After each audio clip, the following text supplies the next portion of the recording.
Tumetembelea miradi hii mikuu mitatu. Ni miradi mikubwa ambayo inakuja kuleta utulivu wa upatikanaji wa umeme katika jiji la Dar es Salaam. Tayari serikali imewekeza zaidi ya bilioni 280 kwa ajili ya kuweka vituo vya kupoozea umeme na njia za kusafirishia umeme. Ni katika maeneo ambayo yanatumia umeme mkubwa sana katika nchi yetu. Ukiangalia uzalishaji wa umeme tulionao kwenye taifa letu, karibia megawatts 750 zote zinatumika Dar es Salaam peke yake. Kwa hiyo wananchi walikuwa wakiona low voltage, wananchi walikuwa wakiwa wanaona huduma ya umeme saa nyingine haipatikani kwa uhakika. Kwa hiyo tunachokifanya, uwekezaji huu uliofanywa na serikali ni katika kuhakikisha tunaweka umeme wa uhakika kwa watumiaji wa kawaida wa majumbani, lakini vile vile viwandani. Kwa Dar es Salaam mmeona muda mwingi tulikuwa tunategemea kituo cha Ubungo.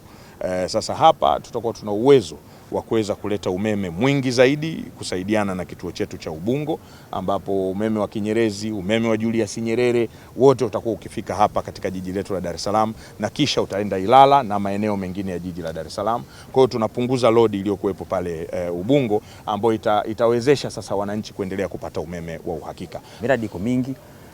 Mheshimiwa Rais amewekeza zaidi ya trilioni 15 miradi ambayo inaendelea, na sehemu hii mmeisikia ni bilioni 280.